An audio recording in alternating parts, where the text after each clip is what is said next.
will the virtuous Sangha out of compassion for the sake of this assembly and all living beings, please turn the wonderful Dharma wheel to teach and guide us how to end birth and death, deep suffering and attain bliss, and quickly realize non-birth. Cung thính đại đức tặng thịnh, bi thứ pháp hội cập nhật thiết chúng sanh, tình chuyên diệu pháp luân giáo đạo ngã mùng, như á liêu sanh thoát tư ly khổ đạc lạc, tất chứng vô sanh. Homage to the Blessed, Noble, and Perfectly Enlightened One. Nam mô San An Thô Sư Chê Đô Ye Ơ La Hờ Đi San Miao San Pu Tô Xie.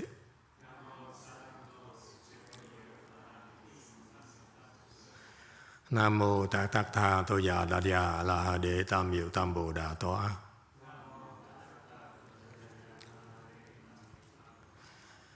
The unsurpassed, profound, subtle, wonderful Dharma in 100,000 million aeons is difficult to encounter. Now that I am able to see and hear, I will receive it and maintain it. I vow to fathom the thus come one's true and actual principles.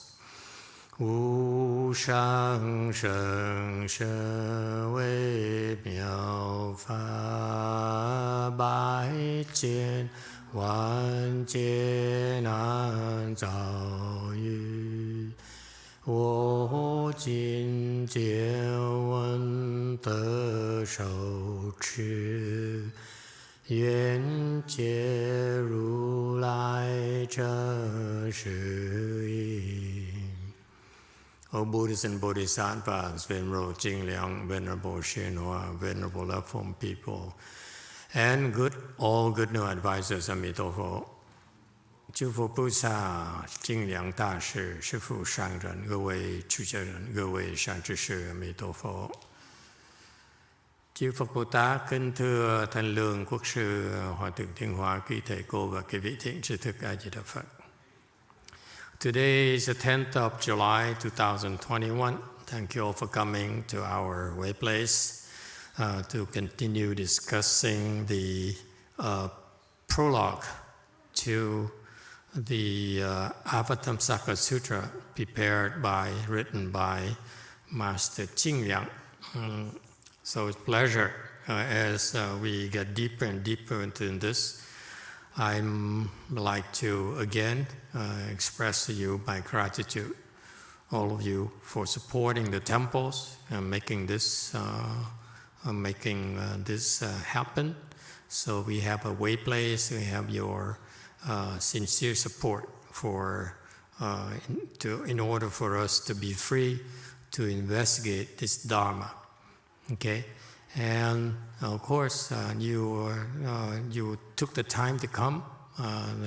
You take precious time out of your busy schedule to come and tune in to learn about this ultimate wisdom in Buddhism or in the universe. So thank you because of your presence, or your participation enables me to try my best to share with you this wonderful wisdom from the Chinese that we can make available in the Western world in the Dharma ending age era. It's a rather difficult thing to do, to be honest. the audience is very, very limited. Nowadays, people are more interested in making money, or especially Westerners, more interested in indulging themselves rather than learning about wisdom, how to improve themselves, and how to contribute to the world, to how to help our family, how to learn how to be happier, and be more constructive, having a more meaningful life. That's the least of people's worries. Now people are worried about money, about drinking, about eating, and so forth. So it takes special kinds of people to have the wisdom and the blessings to learn about this Avatamsaka Sutra. And of course, last but not least, the translation team.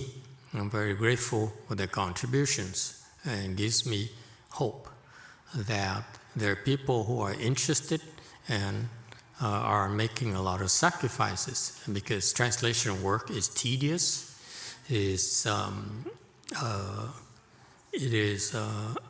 unrewarding, if you will. That is, few people know how much work it takes to translate the Chinese sacred texts into English. So it's a lot of people put the efforts in this, and again made a lot of sacrifices. So I'm grateful for that. It's not easy. Translation work is very, very hard, particularly when you try to interpret and translate the words of the great sages. Master Jing Liang is way up there in terms of wisdom. So his wisdom is well worth our time, and we all planted the seeds for ultimate wisdom. So that's what was so wonderful about this. We got to make the sacrifices. Doing something is difficult and that is unappreciated in order to make it available for a lot more people, not only just our lifetime, but also people in the future. Just like my master, Master YongHua, who lectured in this sutra for 10 years straight. Okay? At times, 5 lectures a day, that's about full-time lecturing, and he used to lecture 2 hours a day, so it's 10 hours a lecture on this sutra here, and he finished it. I doubt that I can finish this at all. So even if I spend the next 10 years lecturing on this, I won't be able to finish it. He did a great job. So I can hope for, well, all we can hope for is add his contribution in by presenting all the angles so that the wisdom of this sutra is expanded. Okay, that's our small contributions. All right, let me see. His prologue is rather difficult to understand, but it doesn't matter. We should listen and try our best to listen and to investigate it. And you never know. The seats here are the utmost quality, because these are seats. We are learning the words of wisdom from the great teachers, Master YongHua, Master Jing Liang, and the other great teachers as well. So these are really priceless opportunities for anyone. All right? So it's not about understanding. This sutra is so profound that it's more important to listen to the sages' teachings. And if you have questions, please feel free to ask. We will, because of the different levels of the people here participating in this, and we want to make it available to everyone, because we don't want to explain it too high a level that will discourage people low level, or explain too low level to have a bigger gathering, but then you won't be able to attract the elite or the people of wisdom. So it's going to be a mix of things. But to me, it's my personal commitment to you. I will try to explain this the best way I can, and there are things here that we'll be able to contribute in our part to the wisdom of the East and make it wisdom of the West. All right, we are right now on slide number 12 of the prologue. Okay, with commentary. All right. The first door is cause and conditions of the arisal of the teaching. And so now we're talking about these teachings here are geared towards the Bodhisattvas. To the Buddhas, the most important students are the Bodhisattvas, because they are the Buddha's right hand man in Mahayana, meaning that the work, the propagation work, the work of rescuing living beings and helping living beings are primarily done by the Bodhisattvas. That's how it works in our world. Okay, the Buddhas will not do everything themselves. Okay, so that the Bodhisattvas have a chance to plant blessings, to create blessings for themselves. The Bodhisattvas, in order to become Buddhas, need to work.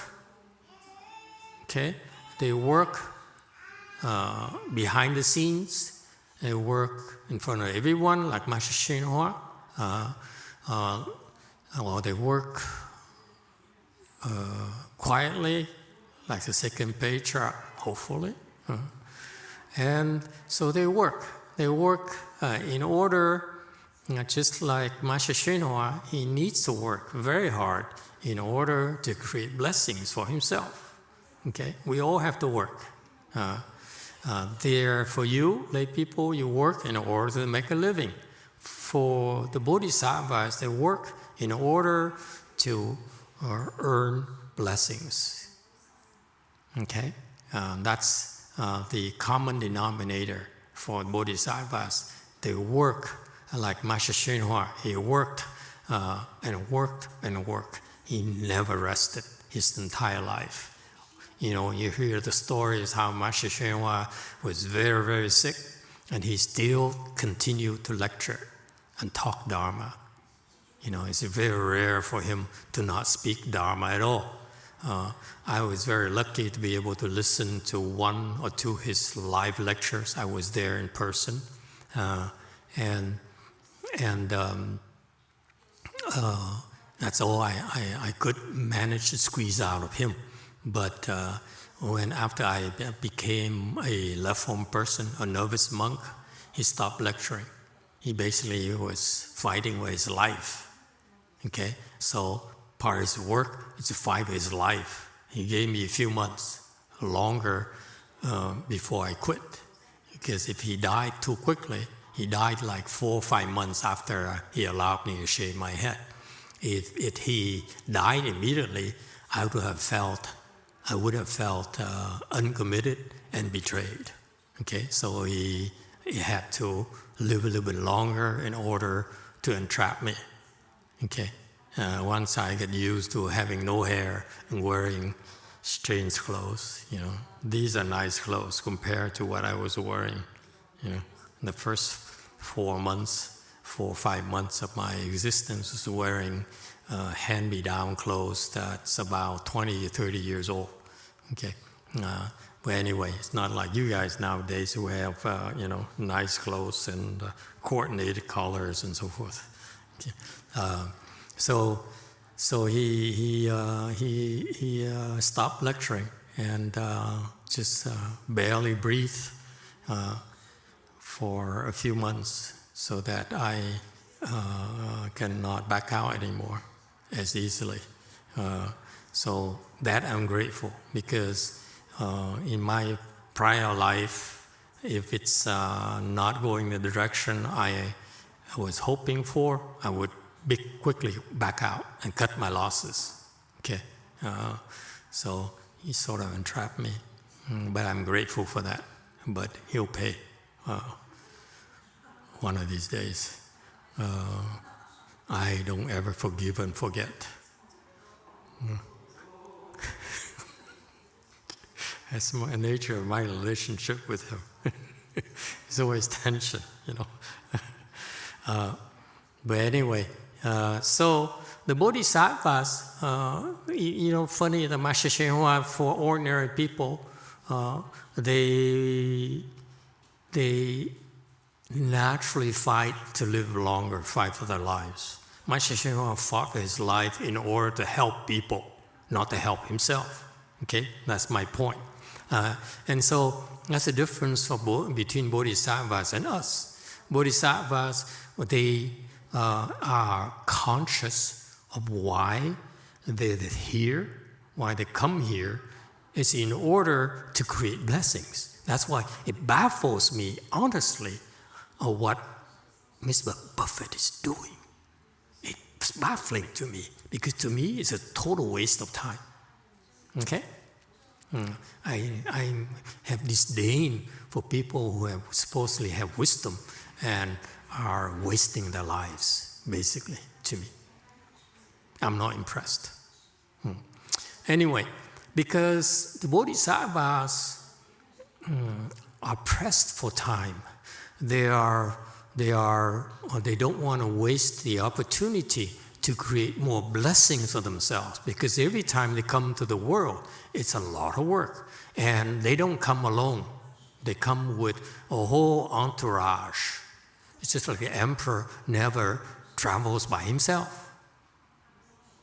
Okay? So these bodhisattvas, they come to our world, they realize that there is an urgency, and therefore they waste time, not only for themselves, but for their entourage as well, because they have to become Buddhas quickly so that they can help their entourage become Buddhas themselves. That's how it works. Shakyamuni Buddha became a Buddha in order to pull up all the other guys. Shariputra, Mahabangaliana, Ashnata Kondinya, and all those people. That's how it works. Okay? So that's why Shakyamuni Buddha is just got it started, created the framework, and then he left his bodhisattvas in his entourage to have a chance to go to work. Okay? And that's what happens. Master YongHua is a great bodhisattva, came here to work. Okay? And so he did an excellent job. They work to create blessings so that they can improve. Hint, hint. What do you need to improve? What's its requirement for improvement?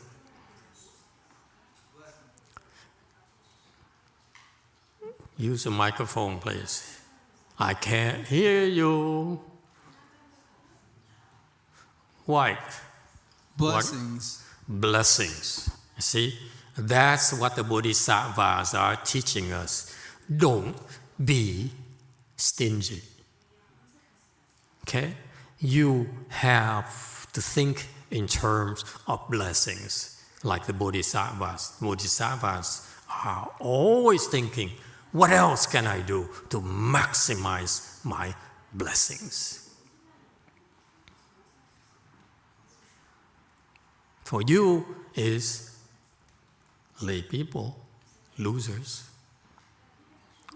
which is more accurate. You're always thinking, what can I get away with? Yes or no? That's me. What else can I get away with? All right? Bodhisattva is exactly opposite. What else can I make sacrifices? How else can I make sacrifices? Okay? So just like Master Hsuan, he sacrificed his body, he sacrificed his time, he sacrificed his family, he sacrificed everything he has. Okay? And including his comfort towards the end of his life, he sacrificed his retirement. I don't get it. It's sacred. There's some things in life that are sacred, like retirements for us. Yes? Yes, there's a question there in the back, blue. Master, just curious if you want to share about back in the day when you were up in the business ladder and then put the energy into donating to charity. How did you have the change of heart from just going into that before you went into before you met Master Hsuan? Oh. If you want to share.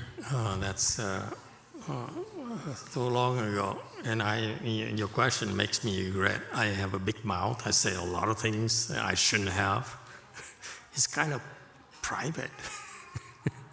But it's okay, that's the way the Dharma is, our Dharma is. You can bring up anything that interests you, even though it's how meaningless it really is, this whole thing. It turns out that back then, in my prior life, I was primarily concerned with getting ahead, hoarding more money, more power, more success, more love, more happiness. But I only succeeded in doing the exact opposite. And so one day I woke up, I said, well, I'm not happy. What the heck am I going to do with my life? Nothing seems to work. So it turns out that so I decided to do something else, okay? I've been at it for a long time. It didn't work. I'm not happy. What to do? So I said, let's try doing charity work. And that's the first time in my life I thought of doing something for others. Everything until then is about for me. I help you, it's only for me, okay? Whatever I do for you, it's never for you. It's always for me. Okay, that's how sad it was. And so the first time in my life I said, well, let's try something else. And so I picked up a newspaper and I said something where they're looking for a board member for something. They're so desperate. Okay, so this statewide organization, yes, in Minnesota, it's it's a state chapter of a national organization, and they're looking for a board of directors because they're losing a lot of directors. I said, well, board of directors is my next level, so you might as well try it first and see eventually I get into the board of directors. I can claim to them that I was the board of charity organization. See again, self-interest. Okay, so I went in there and I saw a bunch of, all of them are losers. Story in my life. I look at everyone, they're all losers. And but these are sincere losers. They didn't know what they were doing. They're losing money. They couldn't organize. They couldn't manage. They're all abandoning a sinking ship. And there are 500 volunteers there who are sincere because they suffer so much. They said, I suffer so much through this problem here, and I want to make sure that the young people don't have this problem, don't have to go through what I went through, which nearly destroyed me. So I love that. I look at that and say, wow, this is interesting. What a bunch of losers.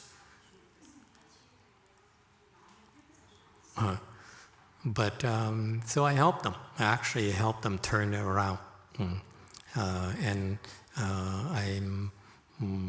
It's fair to say that I basically, because I'm used to making maneuvers, okay, at work. So I maneuver through a lot of people and rallied them and put people, the right person in the right position and so forth, to the point where she wanted me to become the chair of the board, because she said, I need an ally like you.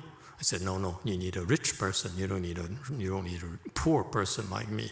Okay, so I refused. But basically, we turned it around, became so healthy, so successful, and that the person I hired against everyone else's wishes, I maneuvered to put her in place. She became the national chair of the country. Okay, she got promoted very, very quickly. I spotted her of all the people, and then I sort of talked her into it and conned everyone else into buying it. For the first time in my life, I used all my bad tricks to do something good. So that's how it happened.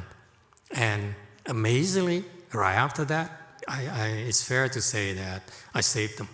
I really saved them, saved a lot of people. And right after that, I met Master Hsuan's Dharma immediately. And just before that, I was basically prevented from meeting the Hinayana Dharma. Hinayana Dharma. It's no chance for me, okay? It's no way for me to get close to the Hinayana Dharma. It has to be Master Hsuan's Dharma, period. Okay? So it tells you right there, the blessings, I understood from that, the blessings generated from just helping people opens the door for me to his helping others Dharma. It was significant enough to be able to give me the exposure, and I never looked back. All right, that's how it worked. So this is the same spirit of trying to help others, but I lucked out because I have all the skills necessary to help. I use all of that and then open the door for this Mahayana thing, and then I'm back to my old self, plotting and scheming for myself, and because I still look at all the monks and nuns like losers. Hasn't changed. Because it's my misfortune. If I were smarter or wiser, these monks and nuns disciples of his are superior individuals. They deserve to be bowed to. They deserve to be honored. They deserve to be teachers of most people. I'm probably the only one to look at them and say, "Is that all?" And my problem has always been that I always felt that they don't understand Master Hsuan's Dharma. So every time I ask them for a question, the answers they gave me fall so far short of what Master Hsuan's Dharma is about. So I said, "You don't understand. I need a better teacher than this."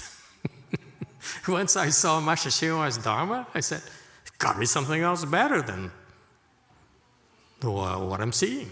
Okay, so that's my curse. But later, after I failed miserably looking for some replacement, I realized these people are really superior.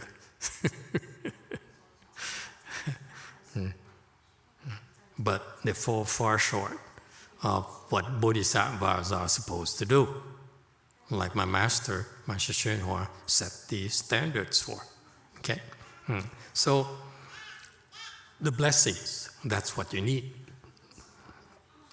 As an example of myself being lucky, never had any concepts about blessings, but I lucked out that I created a lot of blessings.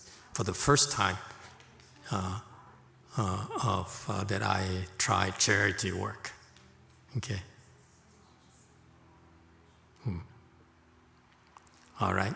And so for lay people, the point is not a bad thing for you to do charity work. Okay. Because if you luck out like I did, you can create a lot of blessings. But for us, monks and nuns, I don't like to do charity because it's not the best use of my time, my resources. Okay? So that's the difference. We will do charity work, the things that we need to do. Okay? But for us, charity work is not the best way to create blessings for ourselves. All right? So these positions with the Bodhisattvas, when they create a lot of blessings, and that's the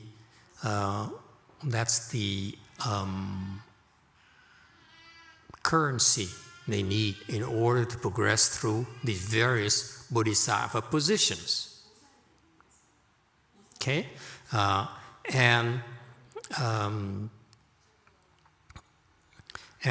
so the Bodhisattva positions, and you go through these positions called dwellings, the 10 dwellings, the 10 conducts, the 10 transferences, and the 10 grounds. Okay, let me.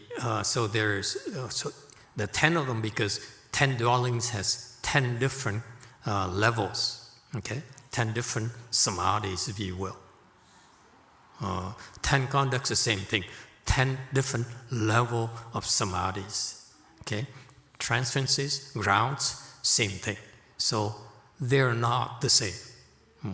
So they are to give you some hints. Okay, the 10 dwellings are very low. Okay, 10 conducts are low. Okay, when you go to 10 transferences, that's where it becomes interesting. Okay, but the 10 dwellings, 10 conducts are paving the way for you. Okay, to go into the transferences and to the 10 grounds, which the Hinayana people cannot. The Hinayana people fail to build the proper foundations. The foundations are built here in 10 dwellings, 10 conducts, 10 transferences. Okay, so these 10 dwellings, 10 conducts here are the foundations, pave the way for you to go into arhatship. Okay, so Hinayana, they're different. Hinayana training, they go through the training differently. For us, Mahayana, we do it through 10 dwellings, 10 conducts, is how we gauge the progress or the pathways. Okay? And after that, after you reach 4th stage Arhat here, and then you go into transferences. Okay? And then this paves the way for you to be enlightened, prepares for you to be enlightened. And the 10 grounds are the range for the enlightened people, and there now the training is different. All right? So make no mistakes about this. This is a Mahayana training program. It's quite different from Hinayana. We are a lot more detailed. We are a lot more, how shall I put it? A lot more systematic, if you will. A lot more scientific, if you will. Yes, Yellow. Thank you, Master. So does it mean that a person who wants to reach these levels, they start with dwellings and they have to go through all the 10 dwellings levels, gradations, correct? Then they go to conducts and do the same, go through all 10? Right. And continue on? And continue on. Okay. Absolutely. Okay, thank you. Okay. And the second bullet there, it says, that second transparent bullet, it says perfect fusion. This is what it's referring to. Perfect fusion here is that it's about wisdom, it's about the vision. Okay? Meaning that even when you're at the dwelling range. Okay? Okay? That dwelling range there, whatever you're being trained, what you are practicing, okay, planting the seeds for you to get into the 10 grounds. So that's why even at the lowly level of the 10 dwellings, you have the prerequisites for the 10 grounds already. You see that? So that's why one position includes the other. All right? So that's the big picture right there. Because in Mahayana, we have the big picture. That's why we have to help you build what I call the proper foundation so that it's there. So for that you can build on top. Okay? So that's what it's meant by perfect fusion. All the low levels actually have the hooks, if you will, for you to get the high levels. Similarly, at the high levels, okay, especially in high grounds level, now they're responsible on behalf of the Buddha. Okay? When you reach a certain Mahasattva levels, sometimes the Buddhas have to come and teach you because it's more than even the Bodhisattva can understand. Okay? The grounds level, they have low grounds and high grounds. Okay? High grounds are called Mahasattvas, meaning 8, 9, 10, so forth.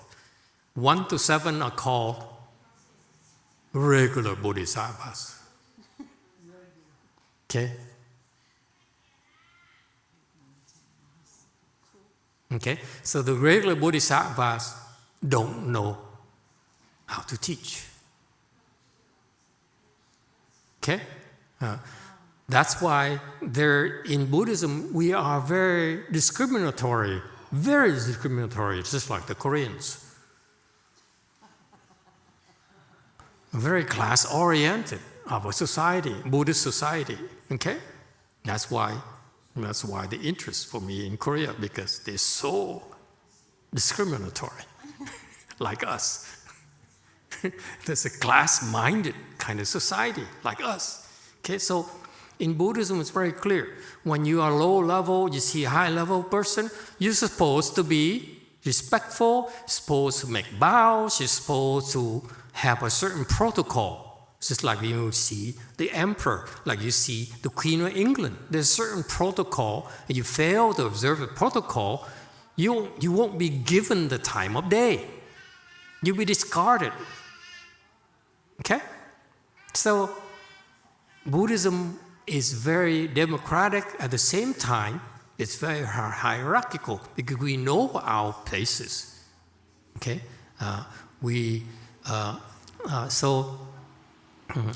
So that's why in the real Buddhist world, you are taught about protocols. You know, about how to bow. There's certain things you don't do, like you don't walk in the middle of the aisle and so forth, and you address the monks and nuns differently, so that if you fail to do that, the big shots will not come near you. Because why not? Because your big shots come near you and you don't have the proper protocol, you're creating offenses. So they are coming near you actually is hurting you. So that's why they don't bother coming near you. They distance themselves from you. All right? That's the difference between the Bodhisattvas and the kings. The kings, they distance themselves from you out of safety, out of disdain and so forth, okay, self-serving. But Bodhisattvas distance themselves from you in order to prevent you from harming yourself, shooting yourself in the foot, okay? Because you see a Bodhisattva and you fail to observe the proper protocol, you fail to be respectful, you're creating severe offenses because of the big shots. Think of it as you say the wrong, have the wrong attitude, say the wrong things to the last president. He'll kill you. He'll destroy you. Okay? So that's the way it is. The Bodhisattva don't destroy you, you just destroy yourself. So that's why unless you know what you're doing, you won't get to see them at all. Okay? And so it's very hierarchical. So the regular Bodhisattvas in training, okay, they need to be primed as well. And then once they're good enough, and they need to create a lot of blessings in order to be taught to bring them to the next level. Next level, that's when you have the potential to become teachers yourself. Then that's why at the great Bodhisattva level, they begin to be trained on how to teach, how to help you pave the way at the lower level to all the way up. Okay, so I'm telling you this in order to remind you, Bodhisattvas, that if you don't know how to train, that means your level is not high enough. Okay, it's still a lot of work to do. You cannot sit on your fat rear end and expect it to happen. You have to work harder.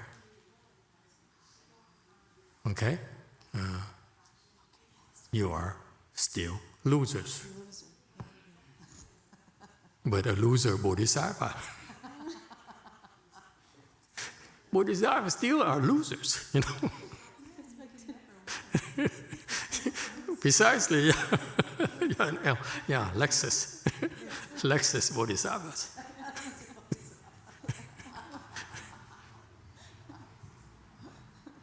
There you go, I like cars.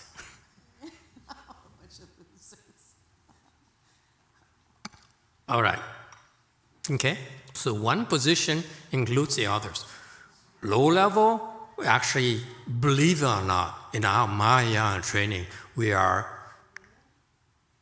paving the way for you, okay, in order for you to go all the way up, because we know what it takes.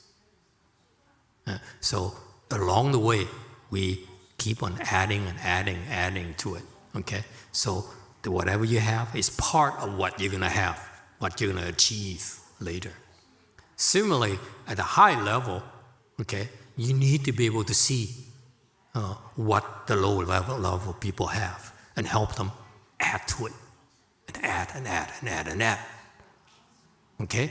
And so, what is the requirement for that to happen? Blessings. Unless you have blessings, it's not possible to help you. You will not understand. Forget it. So that's why this is counterintuitive to intellectual people. Intellectual people are successful because they figure it out. You see, they figure out how to build a bridge. They figure out how to deal with a crazy person eventually. Okay, but they cannot figure this thing out. Unfortunately, it's impossible. You cannot figure it out. There's no way for you to figure it out. Okay? And that's the reason why, you see, why when I saw my master's disciples, I said, it's so clear to me when he said that, that's what he means, but your interpretation is so different from what he's talking about. It goes to prove that unless you have the blessings, you will not be able to understand. There's no point in teaching you if you don't have the blessings. You understand? See, he wasted 50 years life teaching, and then he have a bunch of people who don't get what he means. And that's, to me, it's fascinating. I didn't get it back then. I just knew that I disagree. Your interpretation is wrong. So wrong. And you sit there and tell me you understand? Yes. Oh, yellow. How they love these colors. It's yellow, it's white, it's black. It's blue. But Master... like X-Men. But Master still, Great Master YongHua taught. He still taught 10 years with this, was it this Avatamsaka Sutra, right? Right. He still took 10 years to teach something very difficult. Yes. Although, And make it approachable. That's what's so revolutionary, the way he approached it. He says, this is very difficult to understand. Well, I explain it to you in a way it's anyone can be interested. That's genius. Okay? Because it is so captivating. Everyone liked it. Everyone likes his lectures. It's addictive, actually. I find it very addictive. And we are a whole bunch of low people sitting around and we listen to his lecture and we enjoyed it so much. It's addictive. Didn't even feel I was listening to his lectures for 6 months at the Avatamsaka monastery in Calgary, Canada. And I remember every day, right after lunch, I was so fortunate. There's one Hong Kong woman who no one likes, who the only one who understands English, who can speak English. All of them don't speak English at all. So she's the one who would, right after lunch, okay, 12:30, 12:45 after lunch, we eat lunch on every day. After lunch, we will, and she's a poor person, so I think he rode a bus to the monastery, okay? And without fail, every single day, she would come to the monastery to eat lunch with us, small group of people, and then we would listen to the sutra, 4 or 5 of us. That's it. I'm the only novice there. And the head monk was busy running around doing something. He never was around. So it's amazing because we listened to the Chinese, and then she would translate into English for me, okay? The rest of them are Chinese. And so primarily for me, that the thing happened. And the 4 or 5 of us love it. Every day we listen with rapture, and I listen to a lecture. I enjoy the English translation so much. You know, her level is so low, and yet it's so enjoyable. So it's his lectures are fascinating. That's the first time. Because most people, if you listen to the scholars and the people who have degrees in Buddhism and Buddhology, they will listen with the lecture on these things is too scholarly. You lose interest very quickly. And Master YongHua is the only person who could do that. So I'm very grateful for that. That's why I want to combine his style and Master Jingliang's style to have a happy medium somewhere where we can expand that store of knowledge. Okay, there's plenty of room for you future generations as well. Okay, to continue to contribute to the wisdom and the knowledge. All right. Any other questions? All right. So these bodhisattva, the grounds there. You see the vision there. You have this preparation. You keep on building and building and building. Okay, and there's no point in teaching you unless you have enough blessings. Let me give you a tip. Okay, when you don't have enough blessings, it would be a waste of time, and you may even reject the teaching.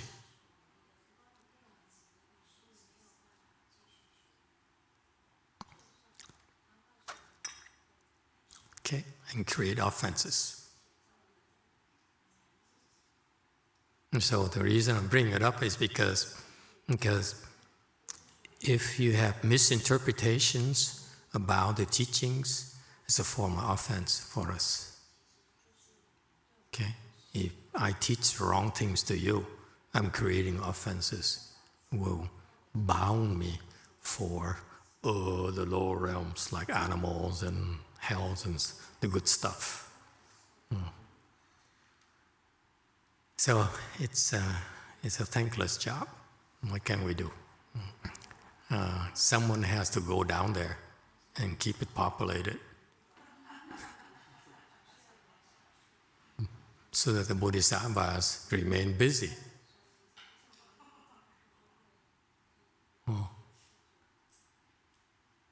Okay. Yeah, I saw that person yesterday. Not good. So, the restored Bodhisattva will have to continue to be very busy, and he can't ever become a Buddha with people like that. Okay, 13. The Buddha cultivating for 3 asamkhyeya kalpas. Okay, it's a Sanskrit word that means countless. Okay, and the theme here today is blessings. Okay, it takes a long time to create blessings. Like Master YongHua spent his entire life creating blessings. Don't believe what he said. He kept on telling me I used to buy it. He says, if I was smart, I'd be up in the mountain meditating and become enlightened, all those things. But no, I'm here working to help you guys, help you losers. I would term his disciples losers. Okay? It's not true. He was doing exactly what he was supposed to do. Okay? Because if he were to sit there in the mountains or the valleys to cultivate, the blessings generated would be a lot less than he were to be here with us and in the mud, because that's what Bodhisattvas are supposed to do. Swim in the mud, wade in the mud with us in order to create blessings. They can hardly afford to go to the mountains or go to the deep valleys and hide somewhere to meditate, or hide behind 4 walls to meditate and cultivate. Baloney. Okay? That's what I remind you. In our approach, in Wei-Yang lineage, in our Maya approach, is to wade in the mud, to engage in order to create blessings. We're not going to hide behind the 4 walls. We're not going to go into the mountains. We're not going to meditate. That's why you see in Chanchi, what do my pupils do? They work in order to help you. Okay? And by the way, okay, the training continues to work. The training, either you meditate or you work. It's still training. So that's a different style of training. All right? So that's why Master YongHua, we follow an example of Master YongHua, he worked his entire life. Think about it. That's what you're going through right now. Okay? So don't sit on your fat rear and expect to be enlightened. Okay? Expect to make progress because you probably are not generating enough blessings that way. All right? So the Buddha didn't know. So he had to spend 3 asamkhyeya kalpas to plant blessings.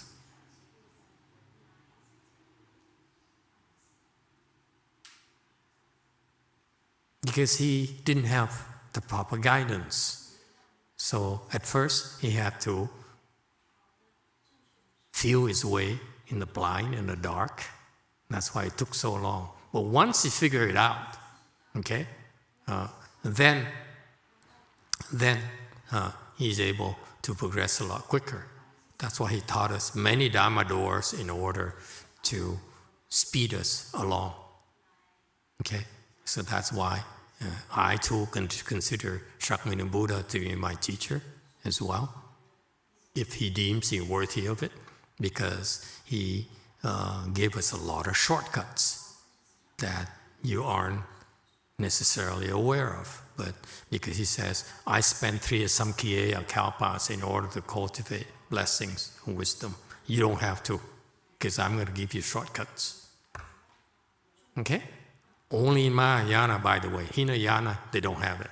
That's why because we have a lot more shortcuts in the Hinayana, that's why you progress a lot quicker. As a result. And the results speak for themselves.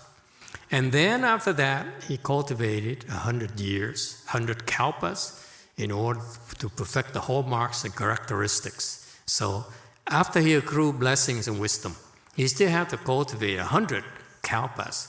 A kalpa is a lot of years, millions and billions of years. So 100 means a lot, okay? Not a lot of a lot. To perfect his hallmarks. Hallmarks refers to his distinctive, the superior person's manifestation. Earlobes are longer, yeah. Okay. Every night I try to stretch my earlobe a little.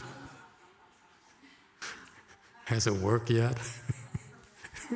It tells you that, it's just so sad. Now I don't have any hair. I look at myself in the mirror, I say, how come my earlobe is so short when Master Hsuan is so long? But I'm taller. Okay? So, yeah, your earlobe is better, a little bit longer than mine. That's what I'm so sad about myself. My earlobe is too short. Master Hsuan's earlobe are beautiful. They're nice. That's what Bodhisattvas, earlobes are real, for real. So the hallmarks, certain earlobes and, eyes and hair and so forth, and characteristics and more subtle things, like 80 hallmarks and a lot more characteristics. Okay, and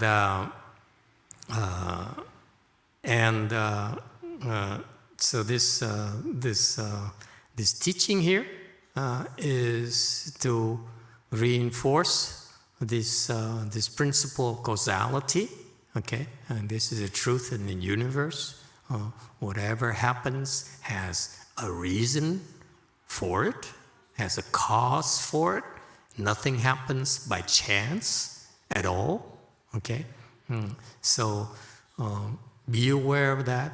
That's why, again, you want to become enlightened. First, create blessings. Number 2, and so forth. Number 3, and number 4, and so forth. But again, the first one is blessings. That's why, what do we teach you? Practice giving. If you practice giving, and you keep giving, good things happen. Don't say, why is it taking so long? It's taking so long because you are not blessed enough. You don't have enough blessings. You use it up already for your good looks, for your money, for your cars, okay? All those things. That's why maybe you shouldn't have any more temples. Okay? So that's why accrue, keep on accruing blessings, okay? Because blessings are the first cornerstone, one of the major cornerstones for you to get up there. And so this sutra here, throughout this sutra, you will find this the manifestation or this law of cause and effect in action. Excuse me. And when these great beings, the Bodhisattvas and the Buddhas, cultivate themselves in order to demonstrate how it works. Okay? You teach by example. They don't just talk. Whatever they teach, they actually are doing it themselves, or they've done it before. All right? And they teach it in order to benefit the present and the future generation.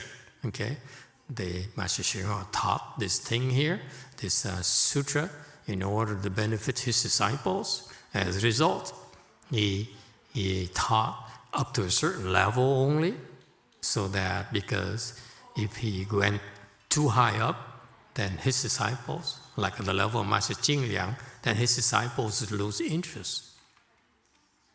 Okay, and so his present disciples are limiting factors.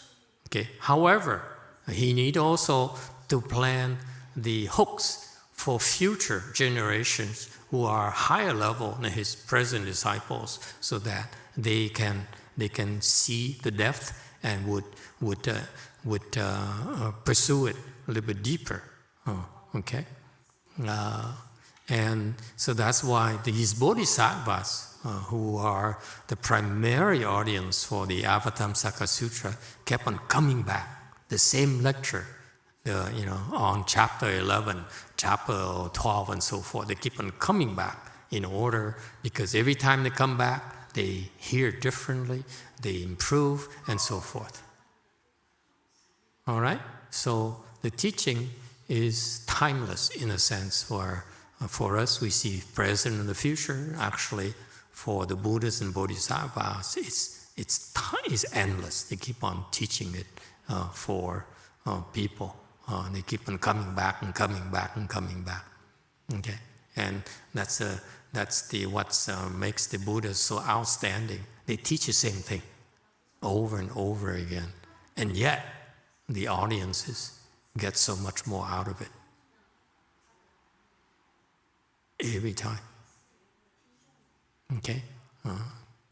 Make no mistakes about it. Okay? Every time you listen, okay? It's an incredible thing, folks. You're planting unspeakable types of seeds in your consciousness. Okay? And that's why, personally, I find it hard to go to low level sutras in order, because I'm not a good use of my time. Yeah? Okay. Next.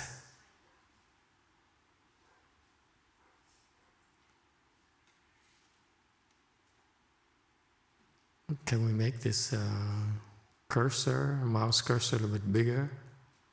Or different colors, so that I keep on going like this, I can't see anything. I'm going too fast. I should go, there you go. Okay. There are 10 benefits when you listen to this sutra. Okay? Number 1, seeing, hearing the Dharma.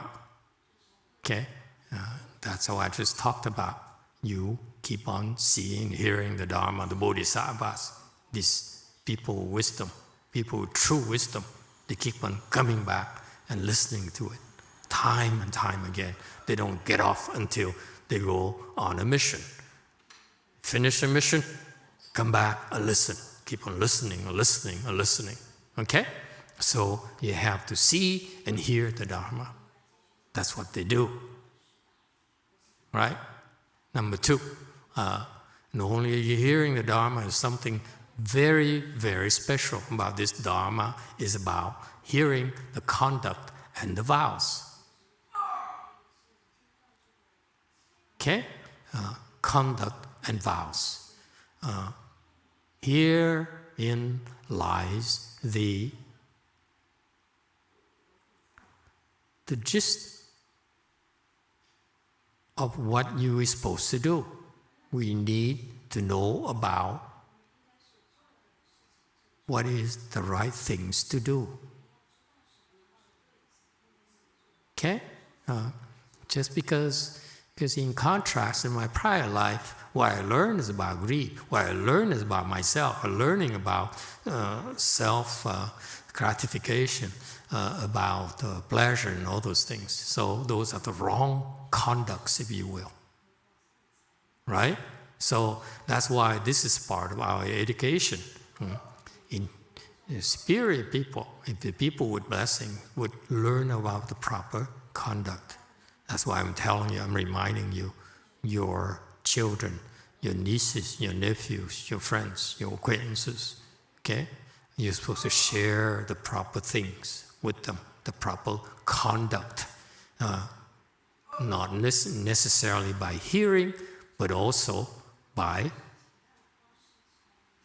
you teach them by not talking, but by behaving, your own conduct, setting the example.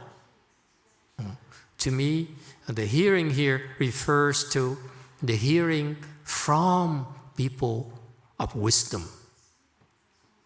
Okay? You don't hear, if you have no wisdom, don't open your mouth. Okay? Because it's misleading. It's with people of wisdom, that's why my problem, one of my major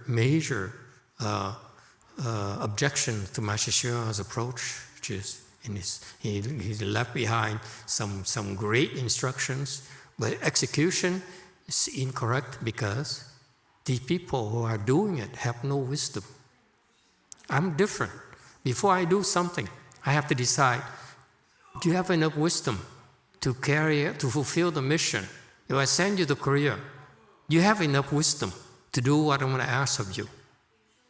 You won't know everything, of course, but do you have enough wisdom in order for you to learn and grow so that when I give you instructions, you can figure out then what to do? That requires wisdom for you, for that to happen. Okay? He's different. He says, I'm going to have temples, I'm going to have a lot of people, and throw them into the wolves and let them figure it out.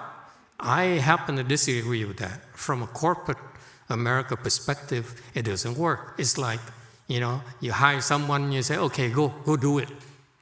No, you can't. It doesn't work like that. Okay? And that's why I really struggle with that. I struggle with the way that he goes about doing his Dharma propagation. All the building blocks are there, but the manpower is lacking. Okay, so that's why the teaching is by what they heard is hearing the conduct. What I tend more to emphasize is about seeing the conduct. They have people who actually are doing it, because when you hear, you still don't get it. Okay? Again, it's the people with wisdom, when they hear of these actions of the sages, then they understand right away.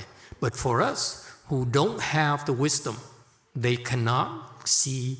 When they hear the conduct, is still not enough. So remember, the hearing here is from the Bodhisattvas hearing, not us. So that's why I'm cautioning you, it's not the same. Hearing here is for the Bodhisattvas hearing, but for us, we need also to see. Otherwise, it doesn't work. Okay? And by the way, and that's why we paved the way in order for us to open a way place last year in Korea, in San Jose, because we had the manpower to be able to do that. So we're ready to also open more way places, because the people who will be able to have the proper conduct.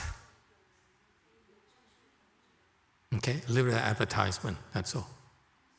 35 acres. Peace on you. Okay? That's how fast you've been progressing. 2 last year, 2 more. But this time I'm asking for 35 acres because I'm bored.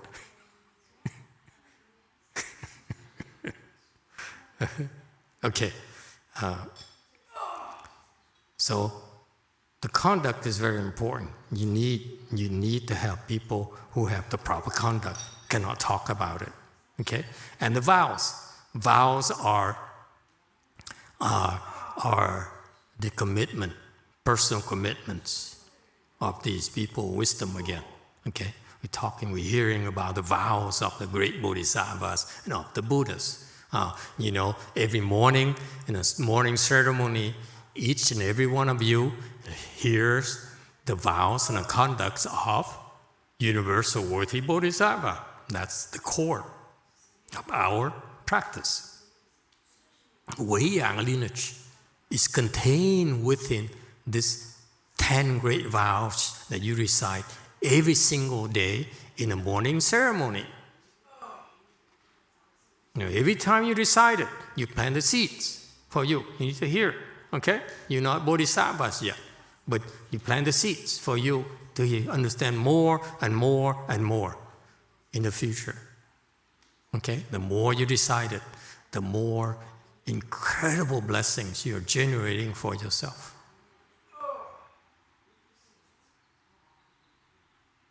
Okay?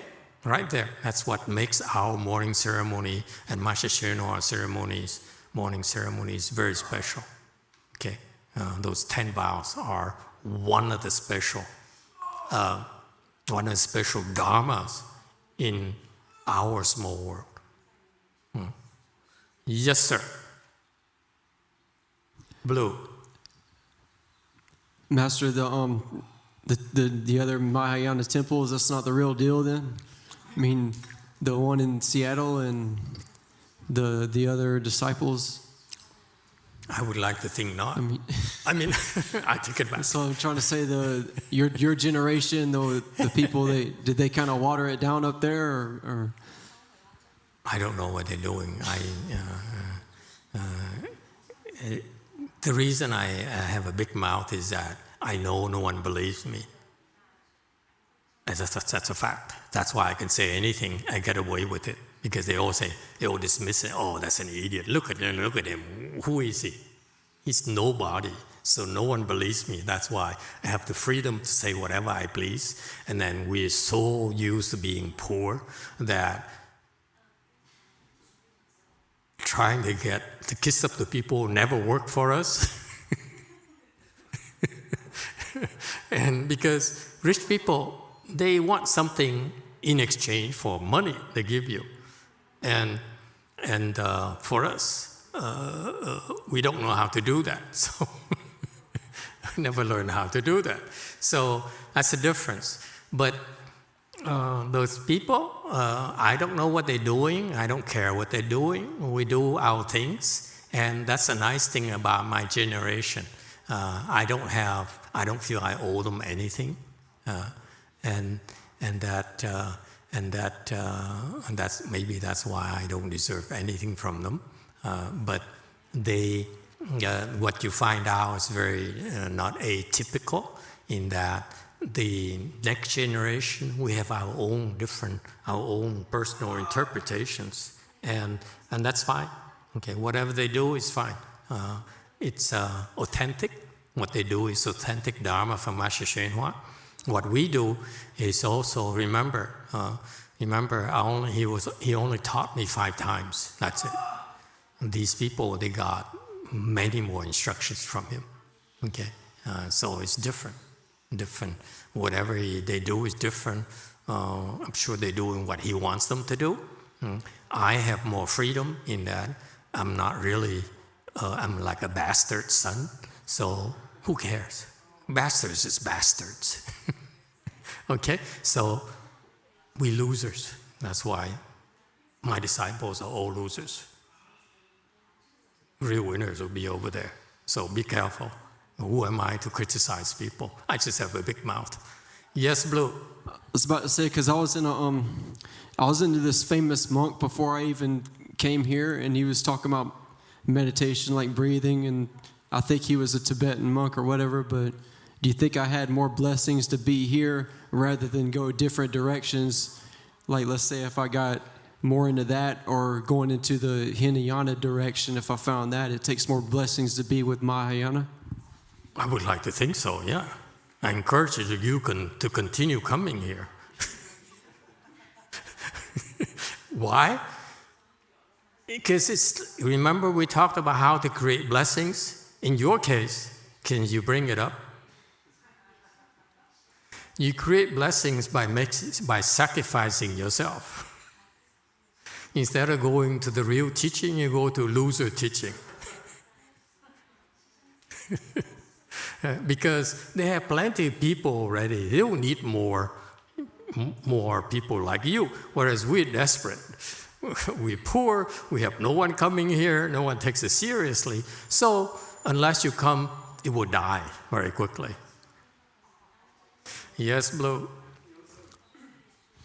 There's a famous monk with a book that sold on New York Times bestseller, and he went to Google just like you guys went to Google, and he has millions of YouTube, whatever. Yeah.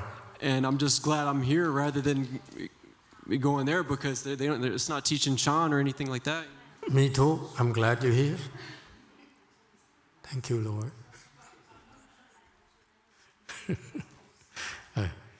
Don't worry about it, okay? Just like my master, when he taught, Jesus taught. You know, remember he started with very humble beginnings, very poor. I looked at the photos, his early days. I was shocked. I said, these guys have. How can anyone wear clothes like that? To me, it's incomprehensible. You know, it's just.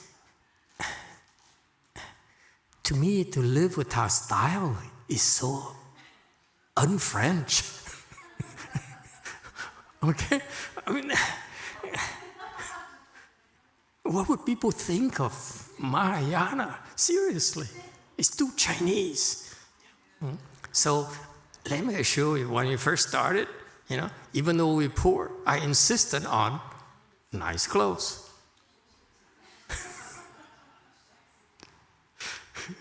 I still do. So, no, it's not so much the appearances. I assure you that this famous monk you mentioned, I don't know who you're talking about, but there's so many famous monks who have a lot more disciples than my own master. So I'm perfectly happy, okay, to have all of you. Ching.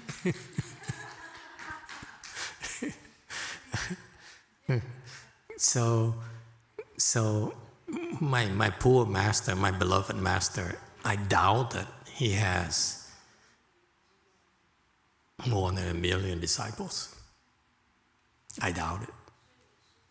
Okay, when he was alive, after he died, then he has a lot more. Because a lot of people say, "Oh, how could I miss him?" Yeah. But he taught us that thing about to just do the right thing. Don't worry about popularity, whatever. We're not about popularity. We're supposed to teach you the right things. Okay. What happens when you seek notoriety? You tend to distort the Dharma a little bit. Okay, it's not about you. It's about the Dharma. It's about how to benefit, how you can gain benefits from all these teachings. That's the main thing. Okay, so I like to say that it's better to have one elephant than 10,000 mosquitoes. Okay. It takes a lot more blessings to train one elephant. One winner versus 10,000 losers. Okay? Number 3, hearing responses according to potentials. Okay, this is important too, because it's important for us to hear about responses or miracles, if you will. Okay, the Westerner would like to use the word miracles. Okay, especially Christian and Catholics, they love miracles, and that's important to me. I agree. Okay, you need to have miracles, and myself, I heard so many wonderful responses from Master YongHua and the people who believed in him that actually is one of the major reasons originally why I chose him over the other monks and nuns, because the other monks and nuns talk about how wonderful you are, how much good you do. You give them money, donate money to fix the roof, and buy them cars and so forth. My master is about going around saving people, flying here, flying there, manifesting and manifesting there. And primarily for me, this is the only thing that mattered to me. He said, if you hear my name, see my image, you become a Buddha before I would. That's the only thing that interested me, to the point where I would not do it myself. I don't have that kind of time. So that interested me. So you need responses. To me, nothing speaks like results. I need to look at results. And results to me are responses, okay? And according to potentials, meaning that different people, his disciples, have different levels and have responses at their own levels. The monks who did these 3 steps, 1 bow, they have their own responses. And then low people like us, we have our responses ourselves. Even I have responses when I learn his Dharma as well. So this is important. And that's why it's important for us to share our responses. Today at lunch, someone stopped by and she said, I have some responses. And I wasn't sure I can speak about it in public. I said, please do. We help might increase our donations. So it's important. Please don't be shy about sharing your responses. Okay? And again, we're such a boutique kind of thing that no one takes it seriously anyway. So, but in the future, after I'm dead, after you're dead, then people will see who we really are. That's the way it works. Okay? And that's great. It keeps us humble, by the way. Okay? Now you know who you are and how limited you are, and that's why you try harder. Be true to yourself. Number 4, attain sudden enlightenment. This is what differentiates Mahayana from Hinayana. We're about sudden enlightenment. Okay? The teachings of the Bodhisattva is about sudden enlightenment. Okay? And so the one thing that kind of surprises me a little bit is that I don't think Master YongHua taught his disciples that. He didn't teach me. Okay? He didn't teach me about sudden enlightenment at all. 5 times? I mean, you think all the 5 times he bothered to teach me, he would teach me about sudden enlightenment. Oh no. Okay? Never taught me. Yeah. So, but guess what? It's Master Huineng who taught me once, who showed me about sudden enlightenment. It's so cool. So you see, who's supposed to teach who? I think Master YongHua, not only is he short,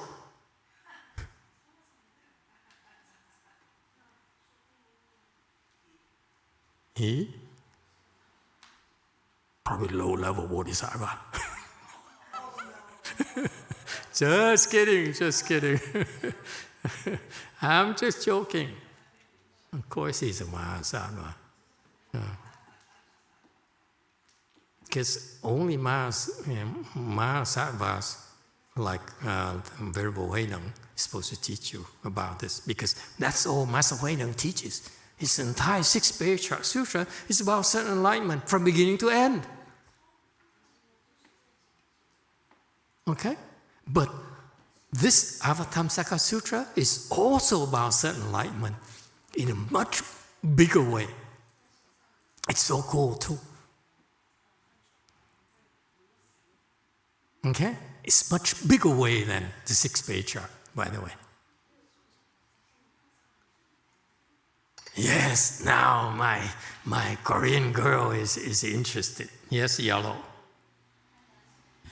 Hi, Master. I just have a question about Great Master YongHua. Yes. Do you think he purposely didn't teach the sudden enlightenment? He knew of it, but whatever the reason, he decided not to? Right. Of course he's supposed to teach it. I'm sure he taught it, but they didn't get it. It's Mahayana is sudden enlightenment.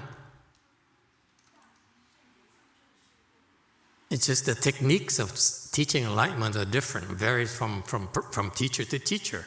Okay, I saw Master Huineng teaching sudden enlightenment differently from that's why,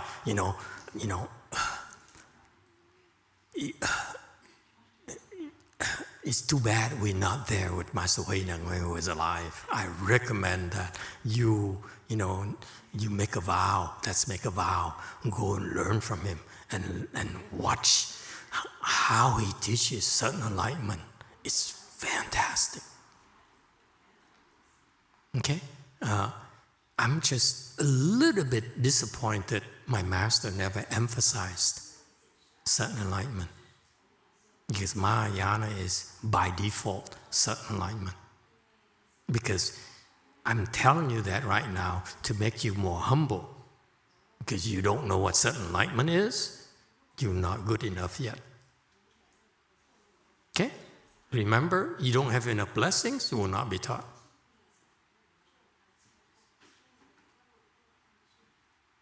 Understand? Oh? Okay. Anyone else?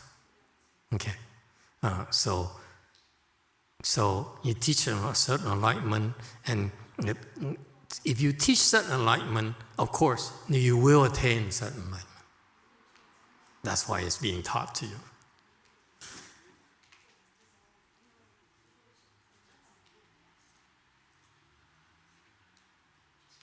Isn't that cool?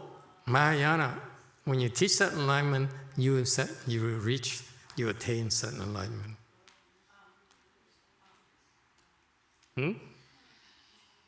Oh, now people are awake. Yes, yellow. Wait a minute. You mean because we're being taught that eventually we're going to get it, we will get there?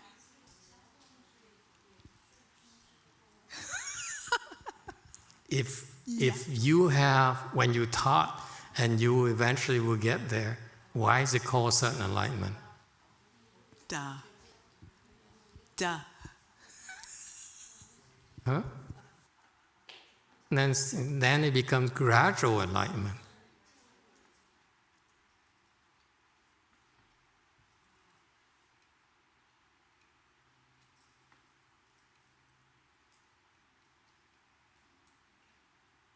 And the Chinese lost it.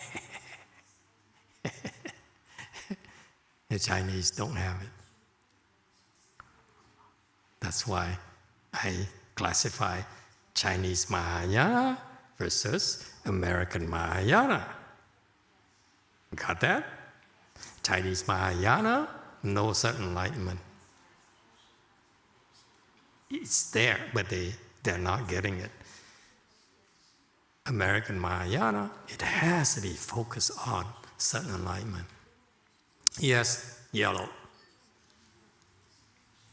Master, does that have to do with having blessings, having the blessings that then you would be able to hopefully take the leap? Yeah. Or otherwise, why even do it? Yeah. If you don't have the blessings, nothing we can do. You wouldn't be talking about it. No. What's the point? What's the point? So the Next question. yeah, go ahead, yellow. Now certain the poor and destitute quarters is just woke up. So, Master, then the seeds are already planted. Yes. We're waiting for the blessings. Of course. Just Master Hsuan disciples have the seeds, of course. Don't have enough blessings. Not only not enough blessings, but they're creating offenses.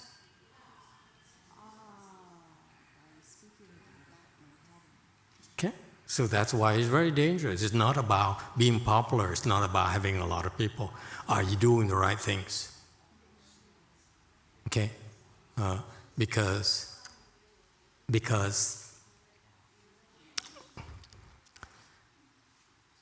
10,000 mosquitoes, remember?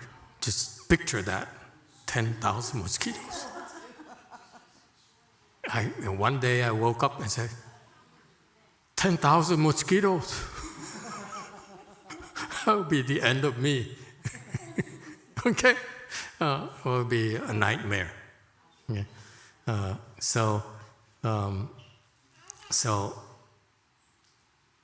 the Mahayana, the Avatamsaka Sutra is about will help you attain certain enlightenment. This is one of the major Dharma doors. Okay?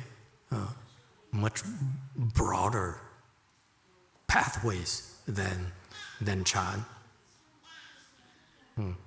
Number 5. When you hear of fruit virtues such as what? What are the fruit virtues? You believe, rejoice, and you make a vow to attain those fruit virtues. What are fruit virtues? Yes.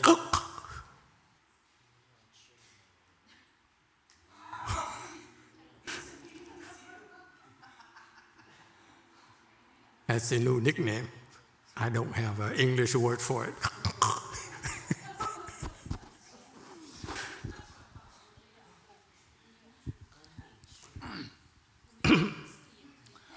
Fruit virtues probably the manifestation of the blessings you planted in the past. No. Good thing there's no name associated with that. You see, you understand now? Because we want to save embarrassment and prevent embarrassment. Yes, Blue? Master, there are virtues like, I think there's a list of virtues like compassion and patience and kindness. That's right. What are the fruit virtues then? That's virtues. What are fruit virtues? I don't know. Good answer. Anyone else? Very good. If you don't know, say you don't know. What's the big deal? You losers. Losers can be worse than that. You're still a loser. You answer right, you're still a loser. Again, no names. Just Blue. Anyone else? Huh? What are fruit virtues? It is so Mahayana. Yes, Yellow.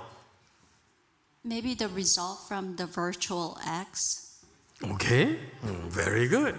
Okay, old monk who's now awake.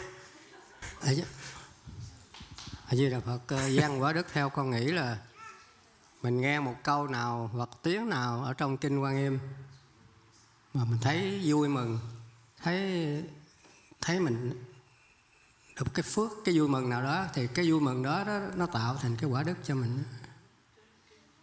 Nên cái mà mình đem mình hồi hướng mỗi ngày là sao khi mình nghe, mình tụng cái gì mình thấy trong kinh Quan Nghiêm mà mình thấy thích thú. Okay. Quả đức.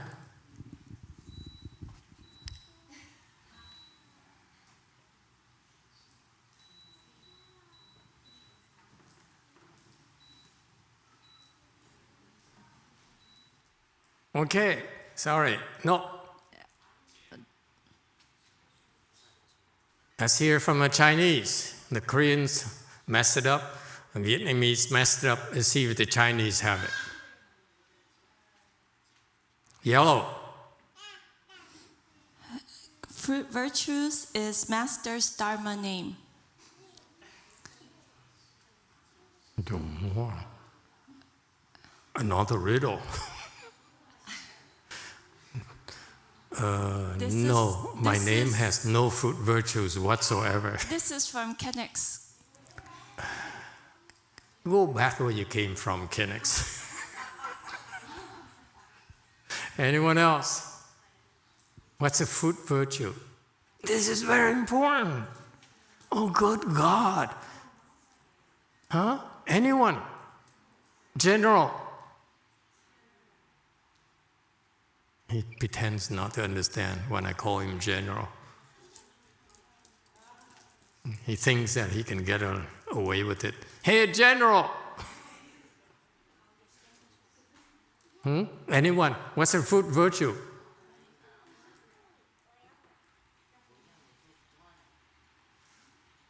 Fruit here refers to position. When you practice, like when you cultivate, like when you farm in order to get that apple, that orange, that fruit, right? So you cultivate in order to get what? To get the position. What position? Whatever position you will reach, whether it's 10 dwellings, 10 conducts, 10 transferences, 10 grounds. Those are fruits. So far, so good? Okay. Mahayana is very goal-oriented, new losers. Only losers think, it's so abstract. And so, no, Mahayana, it's very clear where you are. There's no pretending. Okay? You're a loser because you're at the loser position. Okay? It's no denying that. There's no point in denying that. Okay? We're losers. Okay? So, you go ahead, you too. Emily says, fruit virtue is the fruit from which the seed sprouts. Give me a gun. I will shoot this woman. I just explained fruit to her. So, position, virtue. And she goes back and tells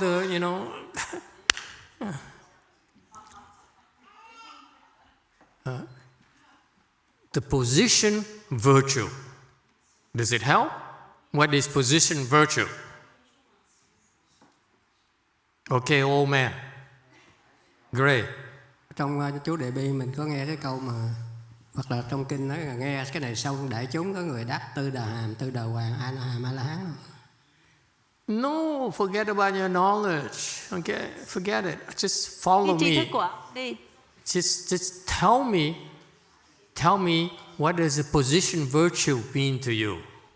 Don't bring back, what Master YongHua says, the Buddha says, Sutra says, whatever. Just tell me what does this position virtue mean to you.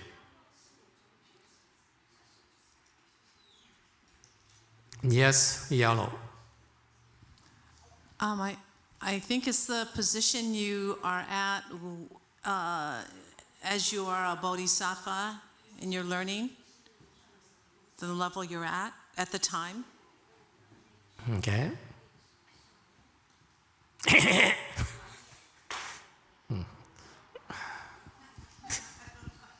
What can you expect from a sister? Yes, yellow. White. If I had to guess, the position of virtue, if it says believe, rejoice, and vow, maybe you have faith that the blessings you plant will lead to you to a certain level. You rejoice if you get to the level, and you vow to do the work to get to the next level. No. Hey, Swiss man. Wake up. What is fruit virtue? He's been resting all afternoon.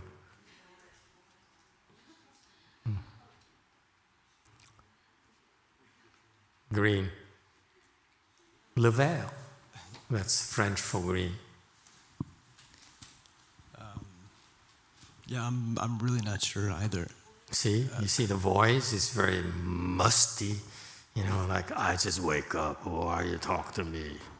Can't you let a guy, leave a guy in peace? Anyone else? What's the fruit virtue? It is so obvious, right there in front of you. It's right there in front of your eyes. You're just not opening. You refuse to open your eyes. Yes, yellow. So the position virtue is according to whatever the positions, the virtues that you understand, and then you're being able to see that. Very good. That's it. Okay? Korea girl. Huh? Sorry, YouTube, too late. Okay? Yeah, cut him off. Very good. I like that brutality. You know, when as soon as I said, YouTube, you too late, wipe out. No more questions. Who did that? Raise your hand. I like that. That brutality is so remarkable. It refers to the fact that it's so important for me to tell you how great Master YongHua is, how high he is. You keep on saying that? I tell you, you know, Master YongHua is very high level versus low level. You know, that's why I say, don't look at this low level. Look at this high level. Ignore this low level. Don't look at me. Look at this high level. You understand? Okay? Because when you hear Master YongHua being high level, and then the next I tell you, he's very compassionate. Because that's what I'm doing. I'm describing to you the fruit virtue of Master YongHua. It's nothing to do with me. I'm irrelevant. But I point out to you the fruit virtue, and because when you hear that, you say, oh, it's a great being, it's a great sage. So that's a standard for us. And we believe it's a standard that we should reach. We rejoice, oh, how beautiful it is. That short man is so compassionate. I've never seen anyone alive who has compassion as he is. Okay? And that's why you say, I vow to be like him. I don't know about anyone else, but you know, I haven't met a Buddha yet. I don't know what a Buddha looks like. But if he's like that before becoming a Buddha, I vow to be like him, or even higher. That's how subtle the teaching is. It's our job to tell you that's a high level being there. That's a standard for us. It's not about me. It's not about these low lives. It's about these beings that we're learning from. Is that clear? And that's what patriarchs are supposed to do. They point out these fruit virtues, but that's a standard for us. It's called non-fighting, non-harming, no seeking, and so forth. Those are the virtues. When you believe it, you say, that's what I want to do. Because that's my foundation. Because it's paving the way for me to go up there. Because all the teachers do not. All the teachers talk about raising money, talk about their leaky roof. We do have a leaky roof, by the way.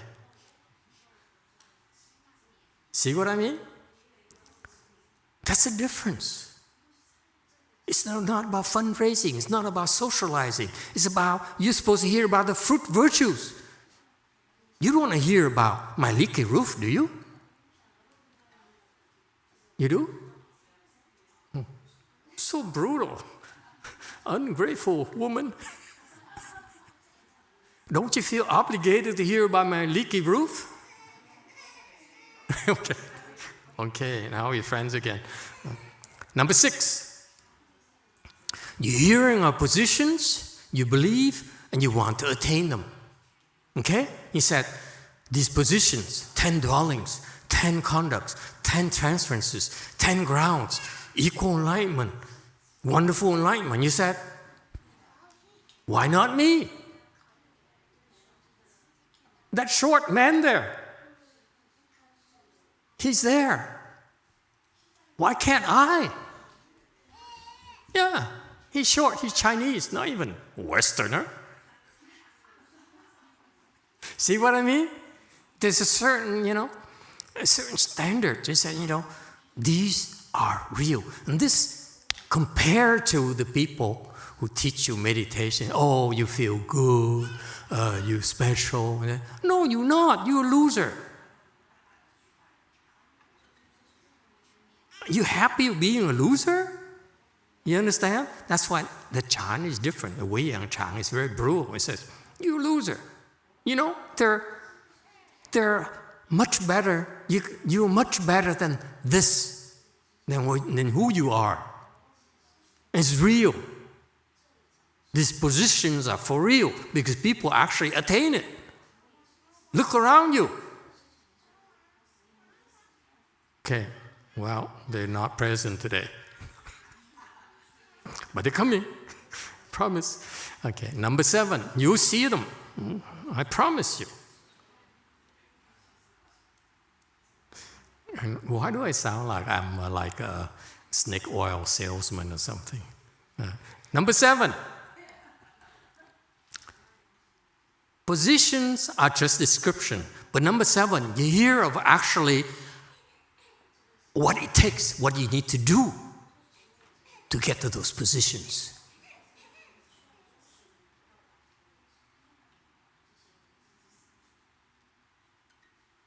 How many teachers do that? This is what I find to be disappointing. Because I learned from Master Hsuan, I said, he tells me what I need to do to get there. Number 7. Okay? He tells me about conduct, steps, okay? Practices. What I need to do. I need to, what? Sit longer. It's that simple. Sit longer. Okay? I need to what? I don't know. No lying, no seeking, those conducts. He says, that's how you get there. Whereas I learned from the other teachers, this is what's so disappointing to me, I learned from all the other teachers, alive, all of them. They don't tell me about conducts. They only tell me about how wonderful the Bodhisattvas is, how wonderful the principles are, but they don't tell me about the actual acts I need to do. Okay? To get there. And what's amazing to me is that the Koreans, the Vietnamese, the Chinese, it doesn't bother them. It bothers the heck out of me. These people say, I'm superior, I'm better than you, and so forth. Okay, you're better than me. Tell me how to get to you, to your level. That will be of interest to me. But you tell me you're better than me, I laugh at you. No, you're not. You may be better than me where you are, but someday I'll be better than you. I will prove it. Okay? So this is what differentiates the great teachers from the loser teachers. They cannot tell you what to do. You hear me? Wei-Yang is about telling you what to do. It's not about, something abstract, something, way out there. It's about, what do I need to do? Next. Number 8. Okay? Hearing the Dharma. What is this Dharma here? Dharma here is wisdom. Mahayana, wisdom. Buddhist, wisdom. Okay? And when you hear the wisdom, okay, you understand it. What does understanding means? You say, wow, it makes sense. It feels right. Okay? Understanding here is in your guts. It's not in your brains, folks. In your guts, it feels right. That's what understanding here means to me. I don't know what it is in a Chinese, the original Chinese word, but let me tell you what I feel. I feel that hearing the Dharma here, somehow, it makes sense to you. It appeals to you. It's so appealing to you, more than how to make more money, how to be more successful, and so forth. You know what I mean? It's just like, wow, it makes sense. It's not just the worldly benefits, worldly gains you get out of it. It's just that in your guts, you cannot spell it out exactly, but you feel that's right. You know, it's like you hear, for example, of the Master YongHua who makes sacrifices and stops eating for 9 days, 10 days, and so forth, because he says, no one makes offerings to me, so as a monk, I will not go out and beg out of fear for my life. You say, wow, it makes sense to me. You know, it's so becoming of a monk to do that. Or he says, I don't ask for money from anyone, whether it's for fixing my roof, for buying a car, okay, or buying a train ticket to go meet the current patriarch so that I become the next patriarch. He says, no, I don't have money, I sit here. If I never have money, I will sit here. And you say, in your gut, you say, it sounds so noble. You know, it just clicks with you. That's the understanding we're talking about. Okay? And it clicks with you because it's called congruence with nature. Your Buddha nature likes it. Your brain may disagree with it, but your Buddha nature, doesn't matter who you are. I'm not talking about Buddhists. I'm talking about all of you. Buddhists and non-Buddhists alike. In your gut, you say, I like it. I think this is me. When you like it, it's you. Just you like it, that's all. You don't need your neighbors to like it. You don't need someone to tell you that you're special. You just like it inside. That's what happens to you. And you need to hear it. And that's what, to me, personally, happened to me time and time again when I listen to Master YongHua's Dharmas and read about his Dharma sutras and so forth, explanations and translation. Inside my guts, I like it. I just liked it, that's all. And it's hard to explain to people. Okay?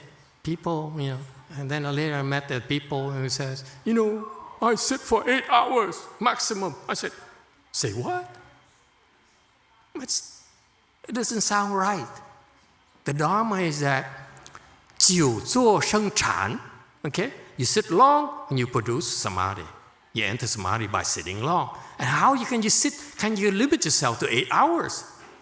Aren't you missing out on a lot of samadhis, you know, entering if you stop at 8 hours? What kind of nonsense is this? You see?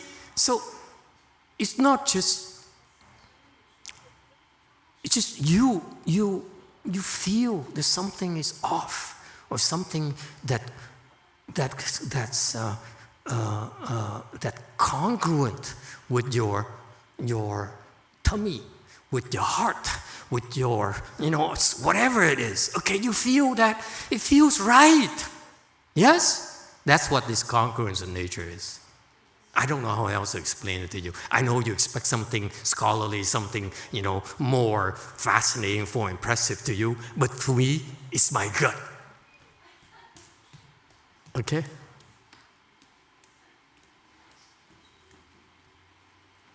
Okay, that's all the time we have for today.